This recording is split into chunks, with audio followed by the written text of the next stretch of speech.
Guys, what is happening, and welcome to another episode of the Flip the Mindset podcast. This is a huge one. It's episode 30. It's a landmark, and we've got the one and only Glasgow's famous Mark Hamilton. Hi everyone. My man. So Mark is we were talking before this about what you actually are. Now, see when I was doing my research before this podcast, I was like, what is he? He's a model, entrepreneur with your businesses and that. I know you're doing that. The TikTok fame, fucking over 500,000 followers. Yeah. 67 followers on Instagram, smashing that, and then whatever else you're doing. I don't know if you're doing a YouTube and that. So I'm thinking about starting one. Who is Mark Hamilton, first of all? Mark Hamilton's just a boy from Airdrie. That's where I'm from, grew up. Who am I? That is a good question, mate. How about I ask you that question in about 25 minutes? Yeah, right? Ask me that question in 25. Yeah. So talk to us about, so now a lot of my followers who might not know who you are, and then a lot of them will know who you are, obviously. That gives you a wee bit about what Mark's about.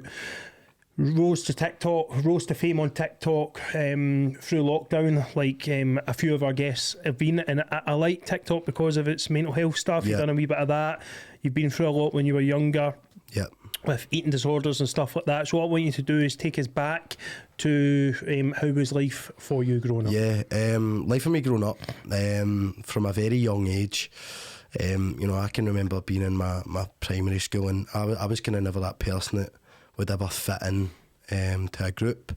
I was kind of always like a loner. I really struggled to fit in, and kind of I got a really hard time at school for my weight. I always remember going to the doctors, and it was like one of those things, and per year I was, so like at 13 I always remember being like 13 stone, and for every year I got older I used to go up like 1 stone, and it was really bad, and I ended up becoming really fat, really obese at a young age, and I got bullied really badly in primary school, and obviously that continued into high school and things like that. But when I was like in primary 6, primary 7, I struggled really badly with bullies and things like that in my weight, and I got it really bad. And I remember from a young age just never feeling part of anything, or never feeling good enough, or never being able to, like, I just couldn't be myself without being bullied. And my way that I got rid of that was by playing Xbox and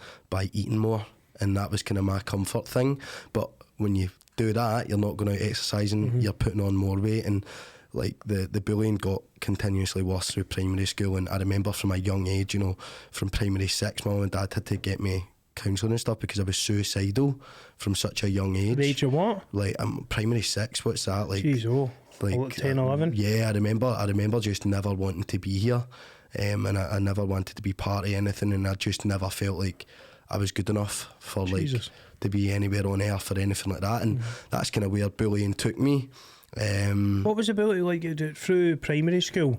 We're at that weird age where we don't know if it's quite as bullying, but we don't know if it's like kids just projecting what they've got at home or whatever like that. What kind of stuff was it at primary school? It was getting like called fat all the time, like, and I used to go home and my dad used to say, right, you deal with bullies this way, do you know what I mean? And then I'd end up fighting, or I'd end up retaliating through it, and it got progressively worse, and people would then say they got a reaction out of me, and then I would carry on doing it, and I was getting in a lot of trouble as well with my weight because I wasn't sitting there and I wasn't taking it. But it was actually it wasn't good growing up at all. What about the change between primary school and secondary school? It's not something I think it's talked about enough.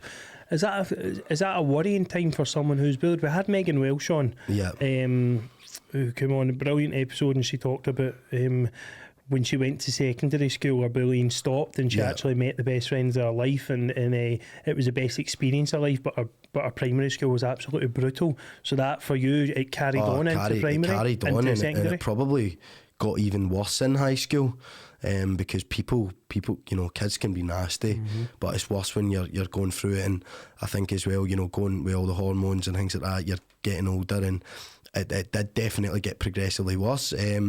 I remember like being at a point, I pretty much left school in 3rd year, due to me not being able to get out of bed in the morning, not being able to get up, get out, because how bad and severe the bullying was. And I was fighting nearly every single day in school to like stick up for myself and things like that. The teachers wouldn't listen. I think at one point some of the teachers even made comments about me as well in school. So I probably got it worse. But then things in high school, like things did change through me. You know, I got that sick and tired of the bullying that over my school summer holidays, I always remember this. It was like my third year in school. I must have been just turning 16 at the time. And, you know, the summer holidays had just hit. And I remember sitting to myself, I'm not doing this anymore. I'm not doing this. And it was almost like a fight or flight for me, where I was like, fuck this. Like, I can't continue to go on like this. So over that, I went in like a crazy diet. Like, honestly, I would only eat one meal a day. I would drink 5 litres of water a day. I would go like running until I was physically like blue in the face. And I remember like I lost I think 5 stone over 2 months in the school summer holidays. And I remember walking back into school and everyone could see this changed person. And I remember people going like, who the fuck's that? Like, is this a new kid or something? Do you know what I mean? Mm-hmm. And then girls were like, no way, like, is that you? Like, kind of hanging. And I remember like kind of feeling good for like probably the first time in high school, like feeling like, you know, I had actually became almost accepted in a way. And it was a bit crazy. Like I lost so much weight so quickly, but I still couldn't see that person everyone else had seen. I think it's ridiculous that you you felt you had to lose weight and do that massive transformation in order to feel accepted. That's just absolutely not on. I know, and like what came with that is like so many horrible things. Like I had severe, like honestly, I was on the verge of like fucking breakdown. I think I've been there so many times in my life.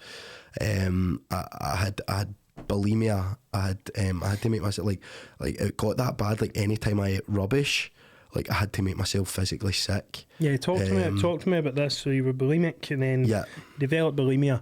Eating disorders, as I said at the start, they're not talked about enough. 100%. I do not think anyway. We need to raise much more awareness about them, and there's many people struggling with bulimia who have not said yet, and they'll be watching this, and it might let them open up. Yeah, 100%. And like I didn't go to the doctors or anything about my bulimia. I just always remember like when I was making myself feel sick, I was feeling much better. How did that start? Do you know, I think it started because like I still to this day have really bad body dysmorphia. However, it has got a lot better. You know, I never used to be able to take my top off around a girl, even after losing all the weight.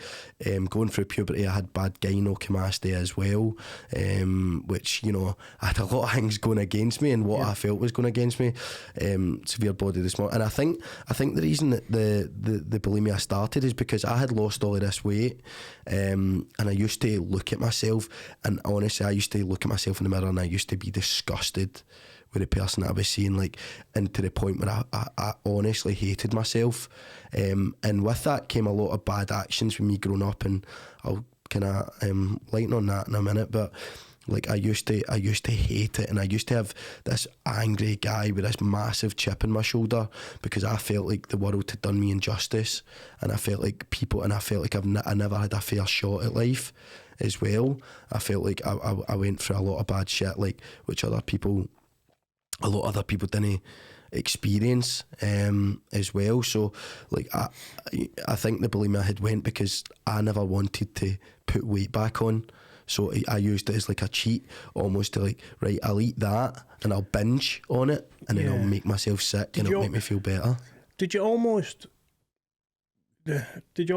fall into it and discover it through being sick one time and then thinking, you know, sometimes after you're sick your stomach muscles feel kind of sore, and you're like, oh geez, I think it's more a rush to my head I used to get. Like I remember eating, when I used to eat rubbish food, and I didn't see if I was eating healthy, I would never make myself sick. But see, when I would binge or eat rubbish, I remember like just sit, I don't know how it started, but I remember just always sitting at the toilet, just having to make myself sick. Did you look that up? Like, did you see because to give an understanding for people who don't maybe understand food disorders and that, did it come at a time where you just looked up, you were on the internet maybe searching like how to lose weight while you eat? I think there used to be it might have been something that had just been implanted in my head from maybe watching movies. I think there's been jokes in the past about maybe people like making themselves sick. I don't know how exactly how it started. I just know how it made me feel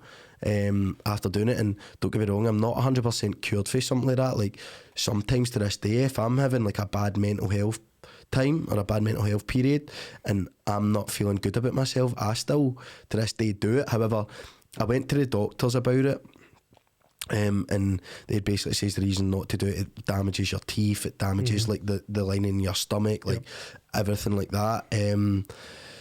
But I don't know how it started. I just know that how I felt, you know, after doing it, and it almost made me feel, you know, better about myself in a way. I used to do it like if I was sitting with a girl. Do you know what I mean? And like, say for example, we had just ate a takeaway or something, and we were in my room. I'd go to the toilet, have to make myself sick to make me feel better about myself. It's crazy how these disorders actually work. It's and very upsetting, man. I've never spoke openly about it either. Maybe feeling so guilty in your head about eating something and feeling so. You're saying you're looking at yourself, you feel disgusted, so you're in that state that when you do eat it, you just. It's weird because when you eat something, half the calories are consumed anyway. Yeah. So when you're sick, but there's a lot that comes with it, obviously, with 100%. that gets you into a real bad way. It's seriously, bulimia and any eating disorders are seriously damaging. Just to point that out, and if you are struggling with one, please go and get help. Please speak out to a friend. To Mark, I'm sure his emails will be open. I guarantee you'll probably respond. Even if it's to Mark, and then that helps you maybe to your mum and dad, your brothers and sisters, friends, maybe to teachers. Just tell someone, and then that problem is, you know, a problem shared is a problem half, guys. So I think in Scotland, you know, one thing, especially with males, you know, I think it's a thing where we can't talk to each other. I think, you know, you're almost, especially me growing up, know what I mean, like. You're almost seen as weak if you speak out about something, I think, a lot of the time, and you know you're always scared of being either judged or you're scared of, you know, almost showing like a weakness to you. One thing I learned, I mean, as well, I was in recovery and I was in rehab as well, and you know, one thing I had learned with that was like, speak about your problems. Like see when you're in your head and like it's all building up and it's all there, the worst thing you can do is like just keep them up there, man, because if you do, it's like a kettle, and when it boils over it's eventually going to blow. Do you know what I mean? So that's one thing that I had definitely learned about that as well. And fizzling's nothing goes right when you're fizzling away, man. You're thinking like, and you can do things that you'll regret, or you can lash out at people and things like that. So it's hard to get it right 100% of the time with anything, though. 100%. Do you know what I mean? So that feeling of being better was your release, but knowing that you probably knew in the back of your mind that you had a serious illness there. Yeah. You know, and it probably as we were growing up, you're at the age where you would have seen that, because we had a lot that came out about that a few years ago. I don't know if you'd maybe seen the adverts and all that, where it was just wee warning signs about eating disorders and stuff like that. It would have been hard, you growing up knowing you've had that. Did you? How long did it take you to reach out to someone and speak to someone about it? Do you know, I've never actually properly reached out to someone except for my doctor, because my mum, I remember my mum always catching me, like, and she used to hear me being sick at night and all that. And she used to like genuinely be concerned for me. I mean, my mum, since I got sober, like my mum is probably de-aged about 20 years after all the, like, because I put her under like so much stress, and like because I was stressed myself, she wouldn't let me sleep with the door closed, know what I mean, like, because she was scared I was going to do something as well. So I think I remember my mum always saying to me, like, you really need to stop that.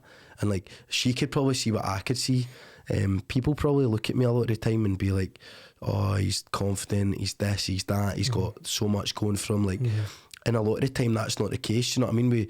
We don't all live in like we don't all, not everything's perfect, and that's the thing with social media, like people's lives look so much better, and I think it's like keeping up with the Joneses on social media, where everyone has to be the best and things like that, and it's just not the case. I mean, a lot of the time people could look at me, I've just got a nice car, like I've got businesses and things like that, and it's just no all plain sailing, and people only post about the good on Instagram a lot of the time, and you don't see what goes on behind closed doors. Yeah, for most of us, 100%. That is it. And we hold too much value in these things, like your Rolexes, your cars, your stuff like that. We think, oh, they must be happy. We chase these material things. You know, he's got a bit of money. He's doing well. She's doing well. They must be happy. They're fine. Let's not check up on them and stuff like that. When a lot of the times, especially people on social media and influencers and that, can be really struggling. And then you can get caught in the two phase. You can caught in the two-way mirror that you're. When you're posting on Instagram, you start liking that person more than you actually are, and you're hiding behind your kind of the screen of your phone. Do you know what I mean? Like people on Instagram or any social media, you can come across like someone that you're not. You can live a life that you don't even have. Do you know what I mean? Like look at Dan Bilzerian. No, he got caught for that as well. Like it's just not. It's not what it's made it to be. And funny enough, I know my job is technically social media now. And that's what I do, but I hate it. If that makes sense. Like I don't like, because I think everyone nowadays is trying to be someone or something that they're not, and people think we're more connected to each other when we couldn't be further apart. Like I remember like texting girls and that, but if I seen them in the street, I wouldn't talk to them. Not I mean the way. So it's one of the things like. It's a way to. It's been a real way to hide for many people, and many people. You've got people who don't actually go out, and they'll just live their life on social media. And that's it, they won't meet. They won't really go out and see their friends. They won't be at many parties. You'll never see them about, but you'll see a perfect life on social media. And I really feel for people who get caught in that trap. It was nearly myself as well. So I've read somewhere that says when you were 16 you were 20 stone odd. 22 I think I was at my biggest at about 16. Yeah. Wow. Aye. So the summer, is that the summer that follows is the one that I lost all the weight. Was there ever a time where you were heavier that you loved yourself? No. On it being completely honest, I used to wake up like, and I'm being serious, like, and I used to hate myself. Like I used to hate the person I was.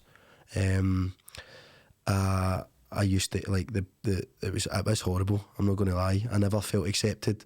I hated myself more than anything. Why do you think that was? Do you think it's because you were comparing yourself to, or the way your life was shaping your group of friends and stuff like that, and maybe who you were into, like your idols and all that, were all a certain way, and you wanted to be like that? Because there's many kids now we're changing the kind of we're changing it now, where obviously the way it should be, where if you are larger, or if you are 16 stone, 17 stone, 20 stone, 25 stone, that if it's not affecting your health in a detrimental way, then embrace it and be happy with it. Why do you think that wasn't you? I think it was just like my mental health as well, and like I hated seeing the person I was, and I always I always fancied like the girls who were like, you know, the popular ones, I always wanted to kind of fit in with like the people who were kind of deemed as popular at school, but the people like bigger people in my school, there wasn't many that were pretty much accepted. I was probably the biggest in my school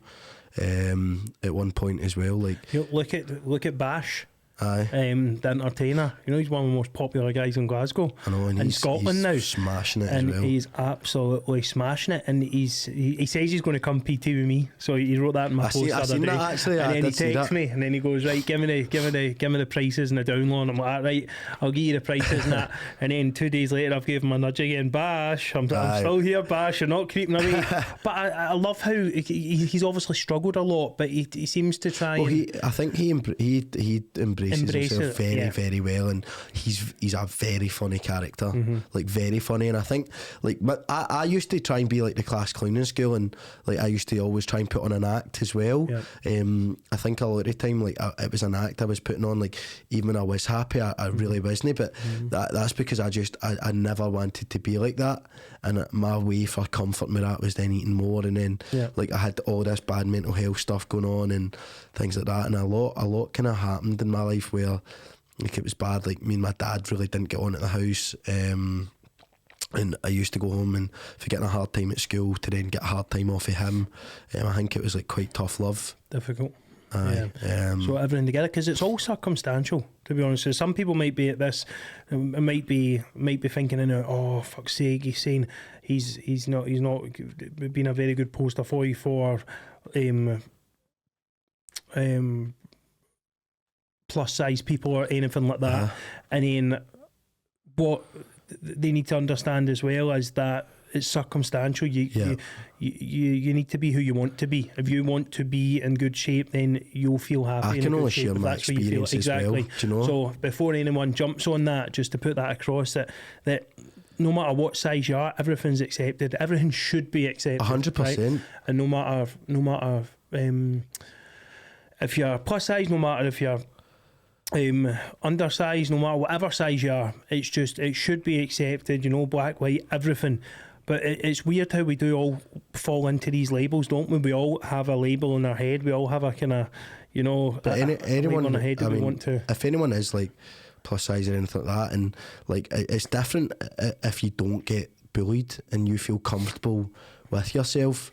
I got it extremely tight, like really bad in school, to the point where I was getting suspended like at any time I was back in school from either fighting, from doing anything, because I was getting bullied that bad. Wow. And the reason that I probably didn't accept myself is because I didn't feel like other people had accepted me either. 100%. So it was just a vicious circle. And anyone knows growing up, whether it's about your size, whether it's about your height, whether it's about anything like that, people can get in your head. And like, especially growing up, and kids can be so cruel, and I understand that. So you wanted to be as far away from that person as possible. Aye, but I didn't do it for anybody else. Like, it ended up me having to do it for me, because the way that it was making me feel inside, like I felt like empty, I felt hollow, and I felt like if I don't change this, I'm gonna kill myself. And that was being as brutally honest. If I don't manage to sort this, I honestly, before I got sober and everything, I had a massive plan. Like, so I was sick of my mum and dad finding me, right? They caught me hanging for like the ceiling and stuff growing up, and it was really bad. And then that's why they wouldn't let me sleep with my door closed. So I had like a massive planned suicide attempt where I was going to like basically go into the forest. I'd bought a rope, and it was like, it was getting very, very, very close. And at this point, another way that I was coping with. And I had lost all the weight at this point. Like, I had lost all the weight, and I had still struggled with this massive chip in my shoulder. Like, just never feeling good enough, never feeling accepted, never feeling like I could fit in with anyone. And my way to cope with that is then I got a drinking, and I ended up extremely addicted to cocaine and alcohol, where I used that to cope with all the shit that was going on in my head.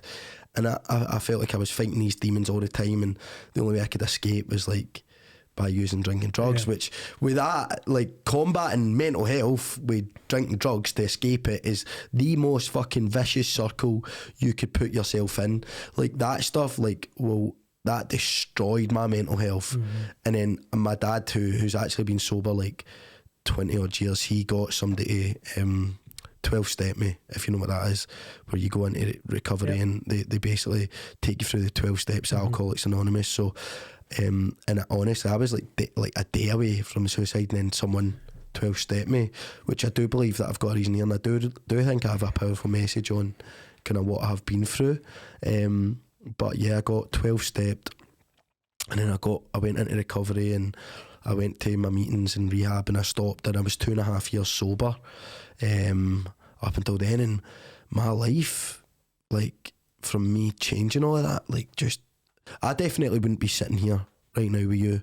I definitely wouldn't have any followers. I definitely wouldn't have my businesses. I definitely wouldn't have anything else if I didn't get sober in a way, because what that done for my life. And if anyone is out there like struggling with drinking drugs, and like you don't know how to change it, and you feel like you're stuck, and like you feel like you can't get out of it, like, I always thought, like, Jesus, like, I'll never be able to fix that. And then I went to meetings and that, and like it completely changed my life, like 100%. it's incredible. The story is incredible. It's amazing. It's inspiring. And you're still young as well. You know, you're still so young. 23.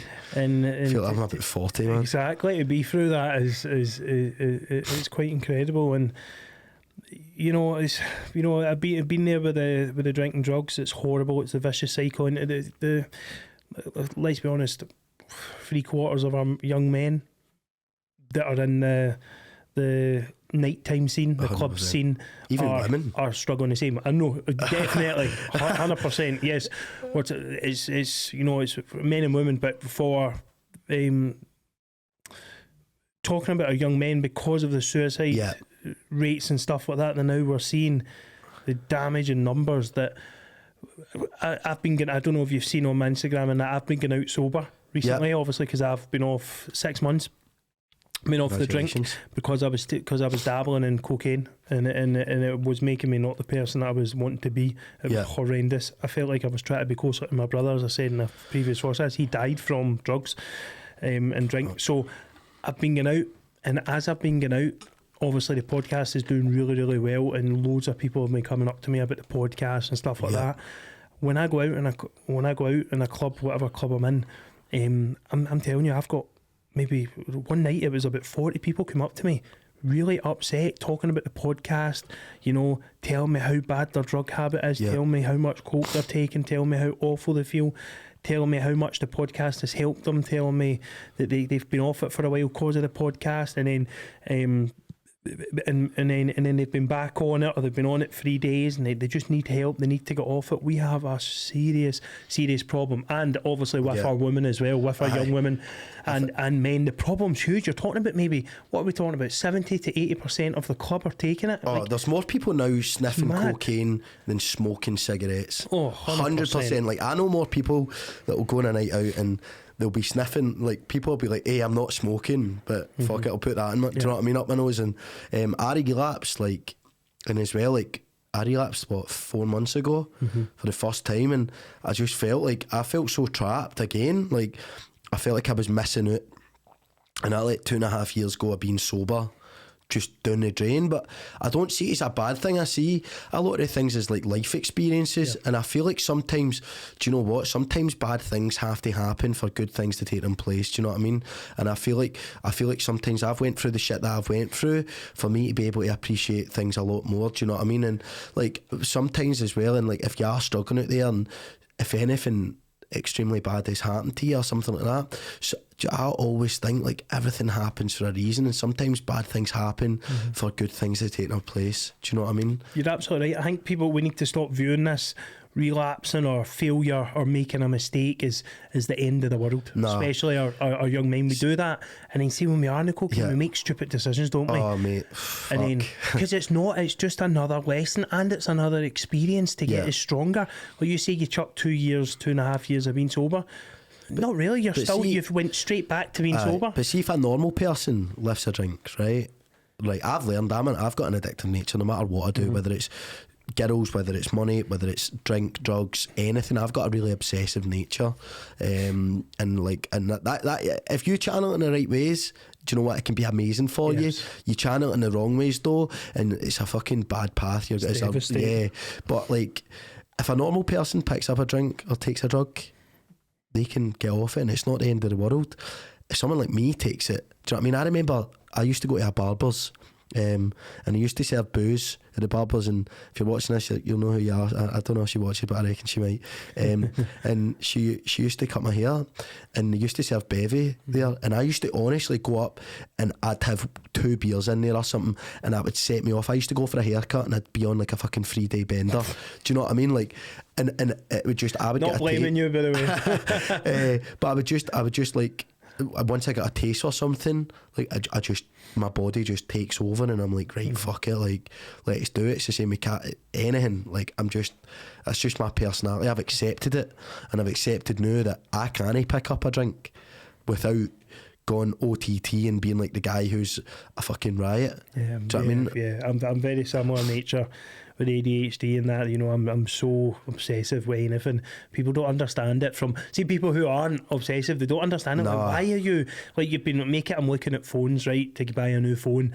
I will sit and study and look at phones for about 6 hours of that day. I'm trying to do 20 tasks at the one time, man. I'm like looking at one thing and then I'm like onto like another and then I'm like up there and then I'm like doing something and then I'll go back to that and then like mate, I can't like it is crazy. I've never been diagnosed with ADHD, but my mum does think I've got it. You know what I mean? Like you get to be a fly in the wall. 100%, man. But you see everything you're up to, man. I know it's crazy. That's what it is. And you're absolutely right with channeling it in the right way. Very, very 100%. Important. Channel your, you know, and they're not. It's important to realise, guys, that it's not guys and women. It's not flaws. See, like if you are having obsessive nature or OCD or anything like that, it's not a flaw. You know, it can be a flaw if you don't embrace it the right way. You know, it can be devastating, but it's your superpower. We've got to realise. All these wee things that are you can turn negatives into positives, like things that you see negative about yourself, like or anything negative that's impacted your life. Like if you went for a breakup or something, man, just use that as like fire in your belly to be like, do you know what? Like I always say it's fight or flight. Like you either sit there and feel sorry for yourself and do fuck all about it, or you get up off your arse and you do something and you become and do what you want to do, and like that's the be all and end all. Like if you just sit there, dwell on it and you don't do nothing about it, then nothing's going to happen. You know, you're bang on there, and I've been dealing with a lot of people recently with Flip the Mindset. And it's weird you said about the breakup, because I was helping a boy with a breakup, right? And this is my view on it, and I've been thinking of writing a bit more about it in the ebook, and I was thinking, right, so I'm helping him with the breakup, and the breakup's obviously, it feels like we've all been there. The breakup feels like the end of your life. Yeah. We rely on the person too much, whether it be the boyfriend, the girlfriend, or whoever, and we rely on them too much, and then when it's gone, we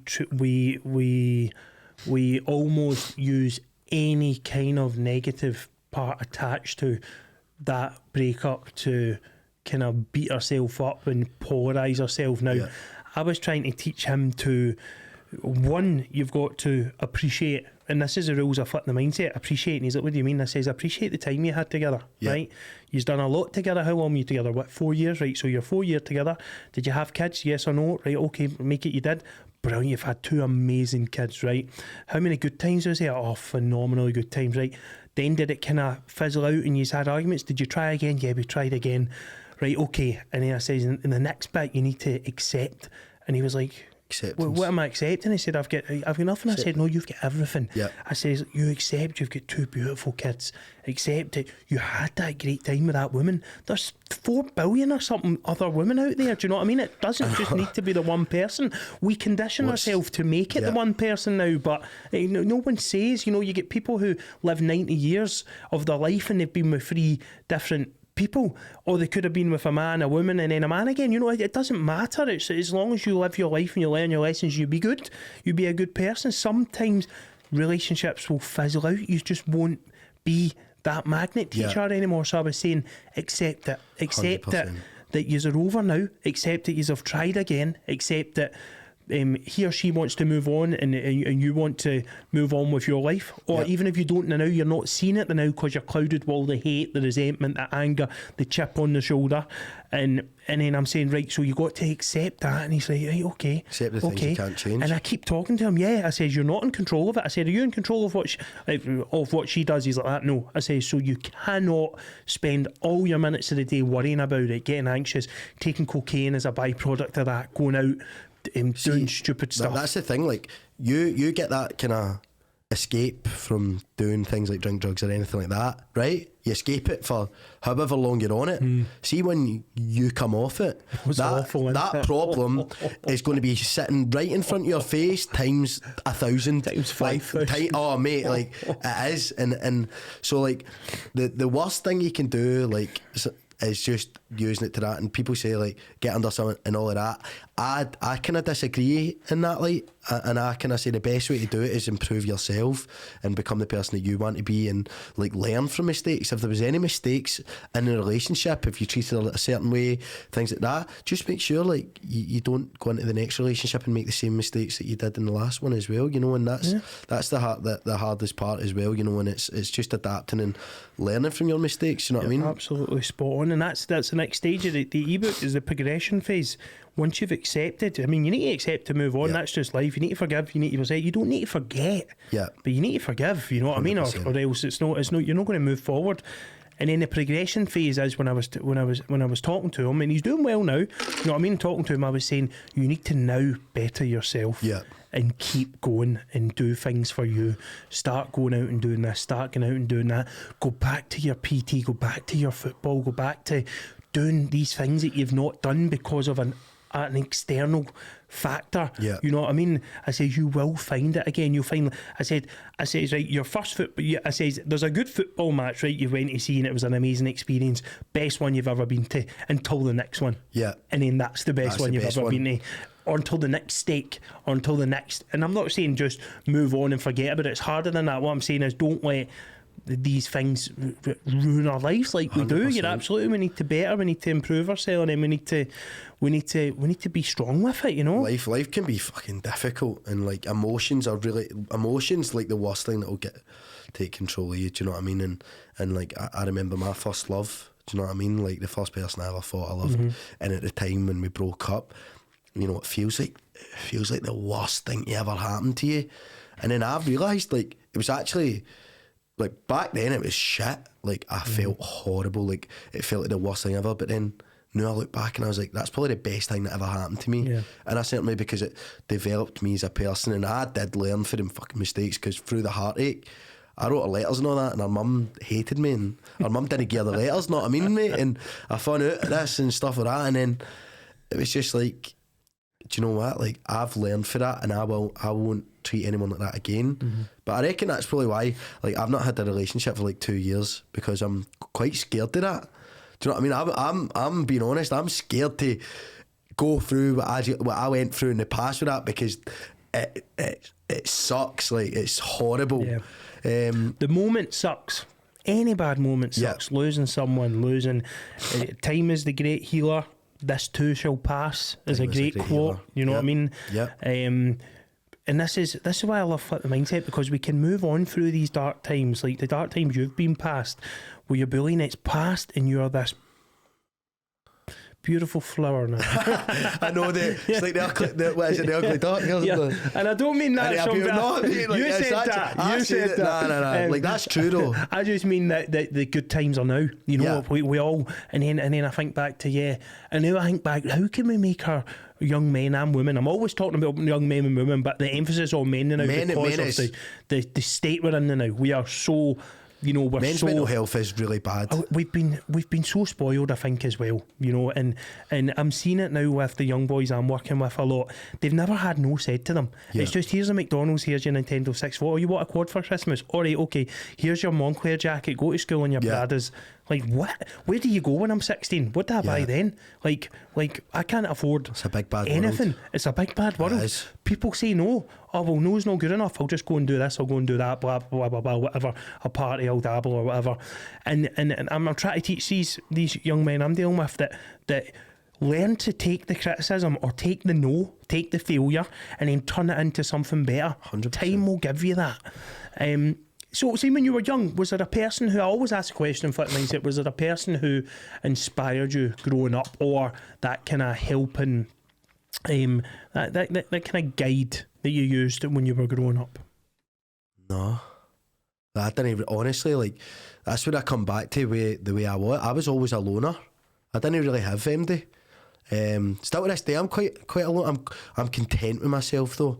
I'm really content. You're kind of introvert, like kind of, like you love your own time. Like, see, I see the thing is, I like other people's company, but I just can never I never felt like I could ever keep it. It's weird. That's quite. It is. Like, you're always fighting yourself. Aye, all the time. So that means you've never kind of lost that, not that chip in your shoulder, but there's something still thinging you. 100%. Like I think that it's made me who I am today. But I don't ever know if I'll. But it's always driving. It's always there. Do you know what I mean? And I always, like, one thing I've always like felt that I've done is just prove people wrong time and time and time again. And like I have actually, like, and I've done it, and I've just been like, you know, they've said that, or like if someone says something. I remember my dad saying about my businesses not going to do well, and I don't work in it, and I focus just solely on my businesses now. And I remember him always saying that'll fail at some point. And I'm like, aye, aye. No, it won't. Know what I mean? And we all got that when we were younger, I think, didn't you? If your uncle's not like, oh, it'll never last, just get a real job. I've never actually had anyone who's been like, my mum, 100%. Like, my mum, if you ever meet her, like, she's the kindest, most down to earth, and I'm a pure mammy's boy, and I have so much time for my mum because she does so much for me.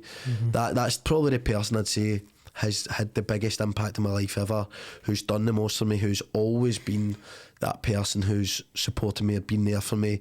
And I've put her through some horrible times and things as a mother that, or a parent, I would never ever want to experience. You know what I mean? Like, imagine being scared of your son or daughter, like, going to top themselves, do you know what I mean? And like having seen my mum go through that, and, you know, me looking back now and being like, fuck, like, I can't believe that I put my mum through something like that.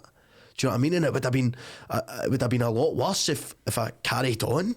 It's a very real thing. It's a very real thing now, and it's a very common thing. I don't think it's a bad thing that you put her through it, because there are many people out there right now who will be suicidal watching this and feeling suicidal. And if we say it's a bad thing that you put her through it, then they'll never open up. You get that? No, aye. So that way that listen, I'm a dad now, and you'll know when you're a dad. You're not a dad yet, are you? No, you're not. Then being a dad, listen, I want my son. See if my son's suicidal, I need to know. Yeah. I want to know. My biggest thing as a dad is, my biggest failure as a dad, I think, would be if he committed suicide and I didn't know that he was struggling, because of the struggles I've had my whole life. You know, I tried to take my own life without knowing it. I would never live with myself. I just couldn't live with myself. Yeah. And that's hard, but it's a generational thing we're coming down to kind of more understand now. And I feel so sorry for people who maybe didn't know if their son and daughters were struggling, because that must just rip you apart for years. And I just want him to be able to come and say, Dad, I'm suicidal. Dad, I'm really feeling shit. Dad, I don't know what's happening. Yeah, so I can try thing and is guide opening him. Up and 100%. And like, but see, when you do open up and you come to a solution to your problem, and as humans we can make fucking mountains out of molehills, and like we can. Good Eminem lyrics, yeah. That's an Eminem lyric, innit? But we can, and we can literally make out the biggest thing out of the smallest thing, and because we are sitting in our own heads and things like that. And I think that's where it really, really kind of creeps up, and you're coming up, like, I used to be the kind of person, like, when I was speaking to, just say for a girl example as well, and this is like how my head works, and I don't know if people out there are the same, but honestly, you've married her, had kids with her, divorced her before you've even went out on a first date. And like that is the way and like, I'm making up a million scenarios in my head, and I'm always thinking of the worst scenario, and I'm always thinking of this and that, and like that's where I would really struggle to open up, because I felt like I would be putting all my pressure on people all the time, and it's not. People are actually glad and really want to help you.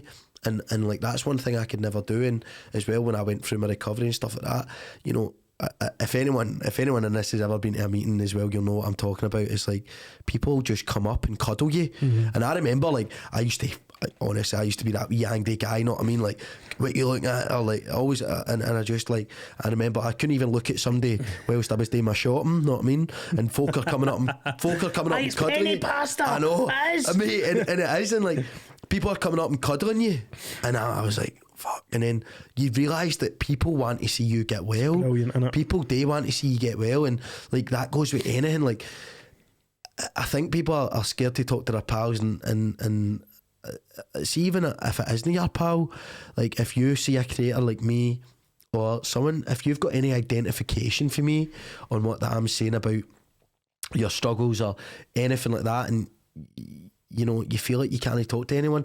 I was at a Rangers game, right? I'm a Rangers fan, and I remember this, and a boy actually came up to me, mate, right? And he was like, hey, mate, like, if it wasn't for you, I'd like kill myself, basically, right? And the boy came up me, he cuddled me. And I was like, mate, I didn't know that I had that impact on people through social media.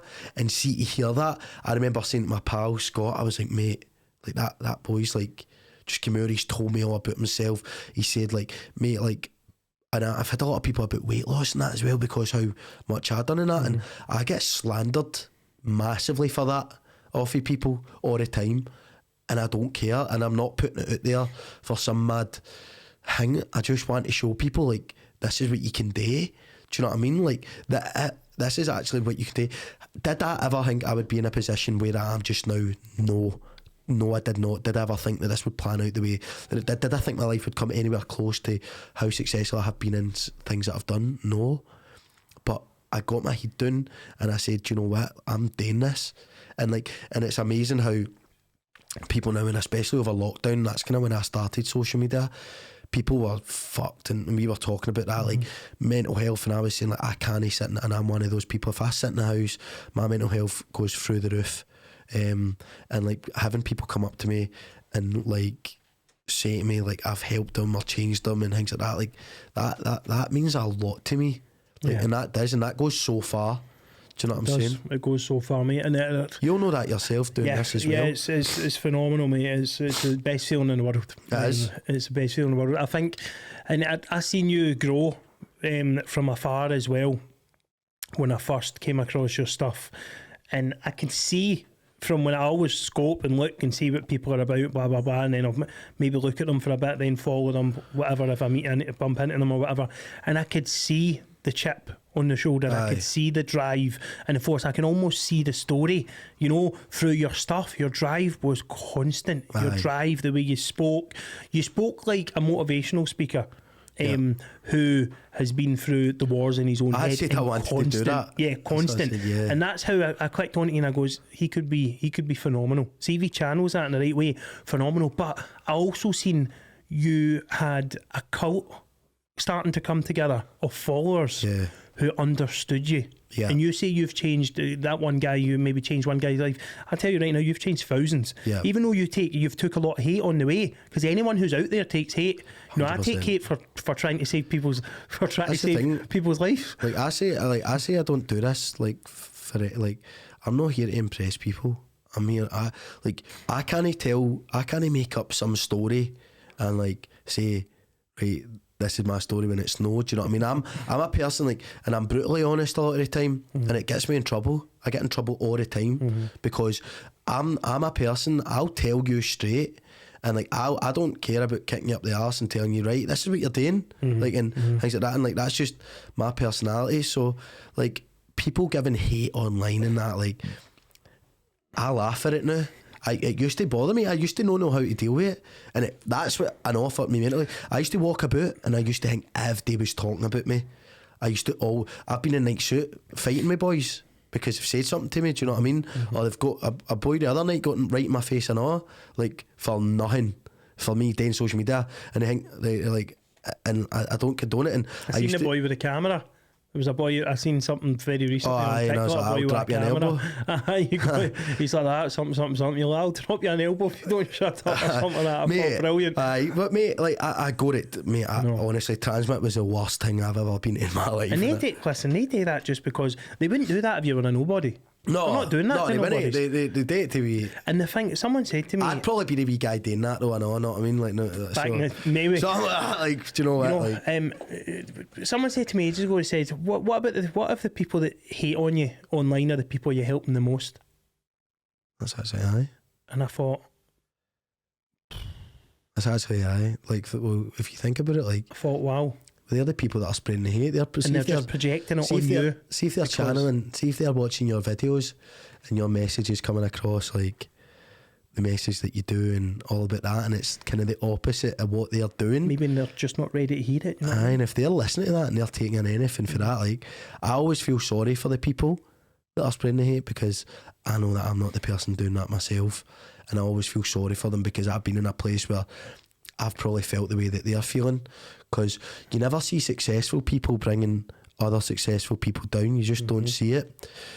And I think a lot of the time there's jealousy, and a lot of the time there's envy and things like that, and I think people do want you to see you do well, and I don't doubt it, but no one ever wants to see you do better than them. And I think that's a thing. Do you know what I mean? So see, that to me is who I used to be, that motivational speaker in me. That's why I can see that in you right off, the motivational speaker. I'm more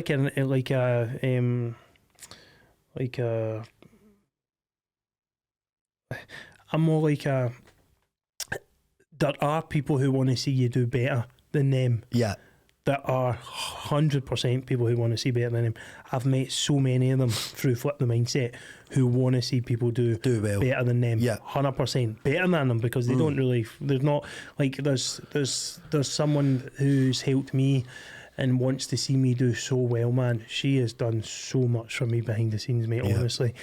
And she just doesn't, that's not for her, you know. She just wants me to do amazing, you know. She's content in her life, she's doing well, you know. She wants me to see amazing. So there are people who do want you to do better than them, and they don't mind, and they've not got any hate or chip on the shoulder. But there's a huge part of society, you're right, who doesn't want you to see do better than them, 100%. And that's just the way we've been conditioned as well. It's not all just down to that person's evil or that person's horrible. It's down to conditioning, you know, systemic conditioning as well. Through everything we see is, oh, you can get this, but you can get that, but you can get this, but you can get that. This phone comes out 2 months later, the iPhone 13 Plus drops out, and then they've got that. We're constantly conditioned to change as well. So it's not so much a personal thing for many people. It's just a trait that they're so used to. You know, it's almost you know, it's just printed in their head that they get offended because you're doing well. Like, there's that Mark Hamilton again. Fucking hell, man, 500,000 followers on TikTok. I know. Jeez, oh, how's he doing well? Hey, oh, you're just a wee prick. You know what I mean? But for nothing, because and I never understood haters. I thought, because I can't really, you know, you're right, a positive person or a successful person won't put another successful person down. That's not necessarily true as well. A positive person won't put a positive person down, but a successful person, especially in business, put business down. Business is cutthroat. Business horrible. Is cutthroat. So then that quote is not existent as well. So I think there's there's thin lines in it, isn't there? Yeah. But I think there's good people, and then there's just there's people who. That's why I moved obviously to London there for a while, and I just felt them I think a lot of the time, and like, this isn't anything against Scottish, but like, there's loads of amazing Scottish, like, and that's granted, but there is a minority of people who are just so small-minded. Yeah, we're a very negative country. We are actually, like, and I noticed even a big difference just like getting that wee break, you know what I mean? Like, and I just felt like I could be myself and not having to worry and like stuff like that. Like, honestly, my business partner, Scott, me and him, like, we used to go on lunch for the office, and like, he felt it as well. Like, people would just shout shit at me or something like that, or just say something horrible, or, you know, boys, but like, I'll say what you're saying or something, and like, they just walk off. Do you know what I mean? But they start shouting slander across the street, and he says, mate, anytime I'm with you, and he's like pure positive person, both of us are, and then he's like, mate, see me or with you, it feels weird. Like, you always feel like you have to have your backup and that. Like, I never thought, like, for doing social media, boys would like to fight with me or that, and I don't know why they do, right? And if you're one of them, do you know what I mean, grow up. But it's like for doing social media, what you want to fight me for, mate? Like, what's your problem? You know what I mean? Like, I know, and it's everywhere. It's everywhere, bro. It's like, and it's at football matches. It's in gyms. It's in swimming pools. It's everywhere. It's in committees. It's everywhere. It's not necessarily because of you. It's just not bad people. It's just not the best kind of people. That's all it is. They need to mature, and they need to learn. I don't think, because you're not the only one. I tell you, there's loads of influencers in Glasgow that get the exact same flack, the exact same. Even I get it. You know what I mean? And I'm not as much influencing, but I'm doing kind of ambassadoring for mental health, and I still get sometimes mad stick. Honestly, I'm like, what? Like, so? Or I don't know if I'd say anything to you right enough, man. No, well, you still get it. No. Like, it is but brutal. I totally get you, and I think that's where a lot of, like, I think the biggest thing now is how we deal and channel this hate 100. now into it. And you get it. You've had it. There was a time, I think maybe last year or something, where you got a lot of it. Maybe when you just blew right up. I had it. Like, people say shit about, like, they were like, your mum paid for a tummy tuck and all that. I was like, what are you talking about? Like, I've not even had a tummy tuck. Like, cause I lost all the weight and all that, and then that was a pure thing against. Even if you did, who gives a fuck? No, I didn't know. Like, that's what I'm saying. Like, I had gyno on that, right? I got cut out, but I've never had a tummy tuck or anything. And that's phenomenal. You just came out with that there, and I wasn't sure if you were going to say that there. Aye. The gyno thing that you got the lumps and cysts, is it? So it's like a gland. It's like a gland that, like, so basically when I went through puberty, I had high testosterone, but also had high estrogen, which you'll know if you'd even bodybuilders get it in that as well if they're using any PEDs. But basically, like, it's where you basically, no matter how low in weight you are, no matter anything, you basically have man boobs. And that as well, fuck it. Honestly, like, I had a hard paper round, I'll tell you, like, and that was one thing. I couldn't even take my top off around a girl until I got this removed. Do you know what I mean? So that could be small kind of lumps, kind of puffy lumps around the nipple, or it could be more like saggy. It doesn't need to be pure man boobs. You could have a nice chest, but have puffy nips. And it's a thing that hundreds of thousands of our young men, and many of you guys watching this, suffer with. Yeah. I know a lot of I told you, a few of my mates have had them cut out. Loads of people have had them cut out. It's It's so bad thing for men's health, like mental health, like, very taboo horrible thing. It's horrible. You know, I mean, why do you think it's so good you coming on and talking about this? Mate? That's made my day. You coming out and saying this, because it's so taboo. No, it is, and like, that's what I was saying. Like, so even after I lost all this weight, right, you'd normally think, oh, well, in, like, feeling class. I couldn't show MD I'd lost all this weight because I couldn't take my top off. Wow. Around a girl, around anything. Like, I remember, obviously, if I slept with a girl, right, like, if I was sleeping with her, I couldn't take my top off when I was, like, sleeping with her. Do you know what I mean? So it was horrible. And she's like, "What the hell are you doing wearing a t-shirt still?" And I'm like, I don't want to take my top off. Know what I mean? And leave me alone. I know, like, stop touching me. I used to do it with my socks because I hated my feet. No way. And a girl goes, "You're creepy. Take your socks off when we're having sex or that." Leave us alone. Leave me alone, aye. And I honestly, I couldn't. That only when I got obviously I've got crowns in now, in my teeth, and I got my surgery in Turkey for that as well at the same time. And did you just go for the full whack? I've got my temporaries in and now. I snapped my crowns. But they're lovely. I snapped mine. I get mine in the order. Did you? So I snapped. So these are the temporaries. You know, the temporaries. They're really hurting me, man. The ones I had were horrible. And the temporaries. And I went to Glasgow Grub and I got salt and chilli chips, and I put the curry sauce on, so they were actually much whiter than this. Oh, and they're now stained yellow. Stained them, man. So I actually had to use a white teeth remover to make them less bad, man. But that's another big thing I want to talk to you about. You're admitting going and getting that done in Turkey. I got the hair transplant, I get the teeth. This is a thing men need to embrace, man. 100%.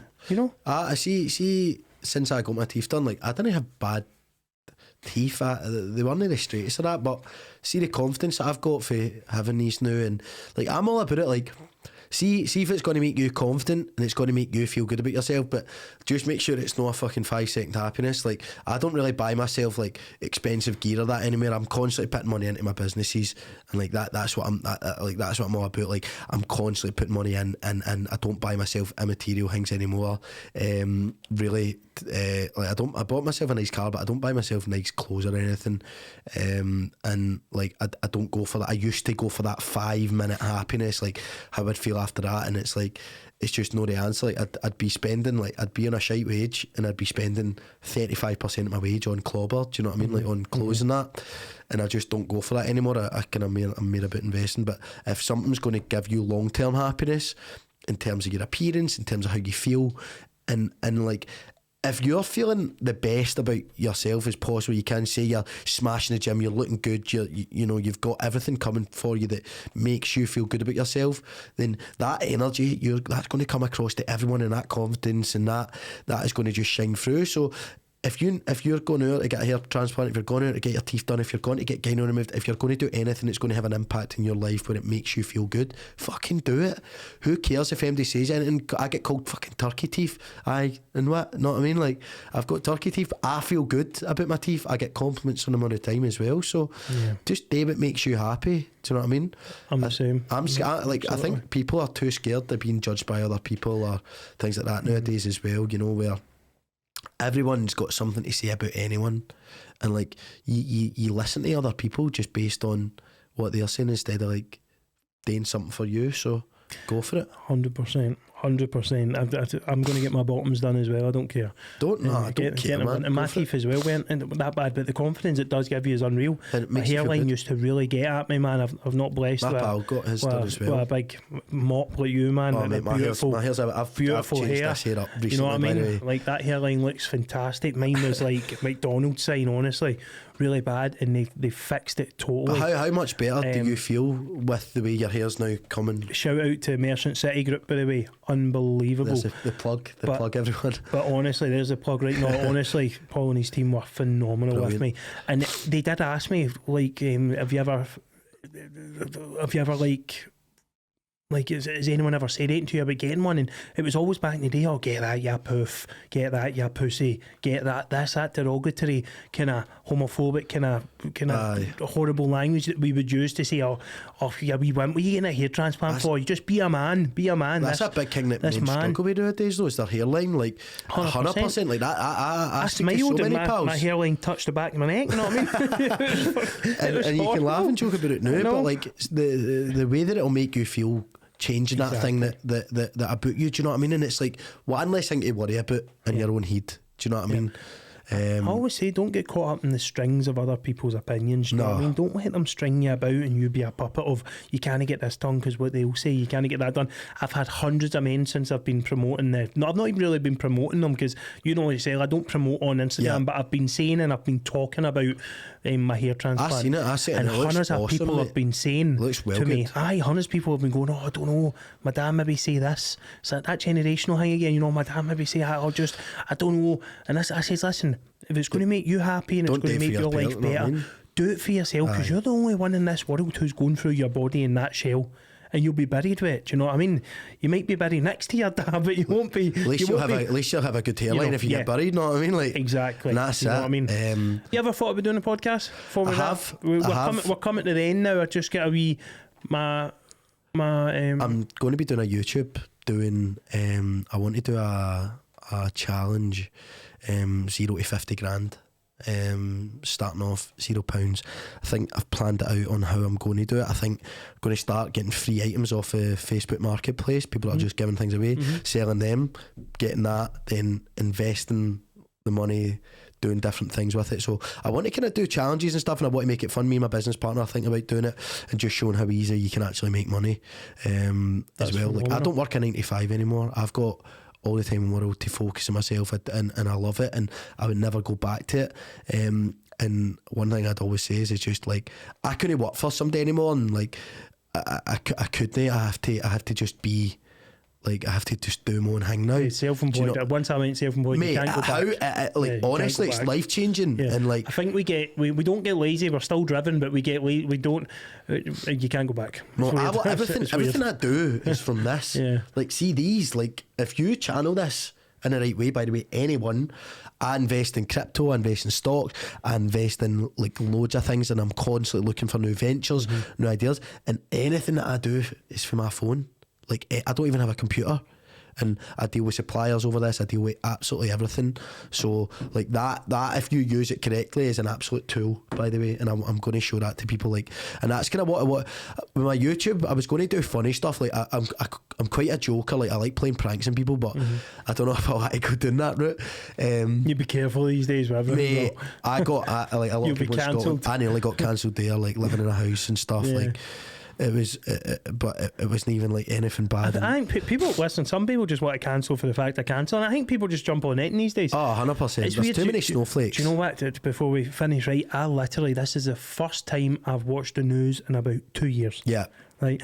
I was sitting in normal TVs, never really played in my house, right? But my internet had been down, whatever. Yeah. As I was getting it back up, it was when them storms happened just the other day. My Virgin TV came on, and the news came on, of course, STV News, right? Yeah. And I'm listening to this news, man, honestly, and I've been feeling great recently. I promise you, right, guys, I've been feeling great after that low point where I was really suicidal and I was really bad, you know. I was really struggling. I turned things around. I've been feeling great. I watched that news for half an hour or 20 minutes and my anxiety was through the roof. All I heard was awful story after awful story after negative story after a real bad story, all clout stories with this clout thing. It was all just basically things they were trying to put, like make it with agendas, or it was about vaccines, it was about future restrictions, it was about but it was just every single bit of it was so sad, and there was nothing, but there was not one positive thing on the news. On it, not one positive thing. Literally, I was trying to count the positives through the whole thing, not one. And then at the end, they do what they normally done back in the day when I used to watch, and my papa used to make me watch every day. They put that wee happy kind of story on where, and it was something about I think it was something about the Black Music Awards, celebrating black music, and it was a black presenter as well who was doing it, and then she was smiling after it, which is brilliant. But they just done it as a pickup to kind of, it was so framed, that whole news was so framed, and it was about, you know, and the way it was talking about, so it was talking about like someone's cancer operation getting cancelled and stuff like that, but it wasn't really taking the side of the victim who's literally probably going to die now because because it's been operated. It cut it to Boris Johnson talking absolute nonsense, deflecting it, and I just thought, this is so. Can I just say to everyone there, right? See, if you are watching the news every day, right, and you're on your phone, see in my phone now, right, I don't have any news channels. I've stopped a lot of the pop-ups from the news channels. I've stopped a lot of pop-ups from any kind of scaremongering sites and any sites that are fake news or real news, whatever news that I don't want to hear it. I think that's what they do. It sells big time, and they know headlines sell. We know that. And they need headlines to be false leading and all that because they know it sells and people click. But if you're doing that, you're in the wrong cycle. I'm telling you 100. Right now, if you want to flip your mindset and be positive, make things on your phone that you want to see. Follow people who you want to see. Follow people who encourage you. Follow people who give you hope. Follow people who, because remember, we want to grab these wee bits of hope and inspiration off all these people we follow. Our phones are a big part of our life now. We need to accept that. So we need to make sure what is on our phone, what we're seeing every day, is 90 to 100% beneficial and efficiently going to benefit our life. Good energies, man. Like 100%. Be the energy you want to attract. Do you know what I mean? And like one thing I've realised as well, and just this is just a quick one. I know we're going to finish up. Is like, see if anyone in your environment is like negative or bringing you down or anything like that, cut ties. Like honestly, I've had to lose a lot of friends, probably people I call associates, but since I've done that, I surround myself with positive people, and it's only people that want to bring me up. And honestly, that's the kind of things that you want. Be positive people, not negative, because I notice, like, if I'm surrounding myself with negative people, I'm negative myself. If I'm watching negative things, I'm negative myself as well, and my emotions, my mood changes based on my environment. So 100%, like, that's just a quick one I want to get in, is like, just surround yourself with good positive people. Anyone that's bringing you down, even close family, friends, anything like that, honestly, just always say, I actually posted on it the other day, I'm always cautious. I always say protect and then swerve. So check your friends first, check in on them. Why are they being negative? What are they doing? If they are just a drainer, then you need to cut ties. If they're maybe just struggling, people have bad days and like things like that, and if it's happening all the time, then definitely check up on that. If there's drainers, and there's someone told me there's some people who just who there's like just trainers struggle and as well. there's trainers and there's something else. Anyway, it was this mad saying. Yeah. He says there's trainers, there's something like heaters, there's trainers, and there's something. Anyway, and say people will bring you up, people will bring you down, and it's about your circle.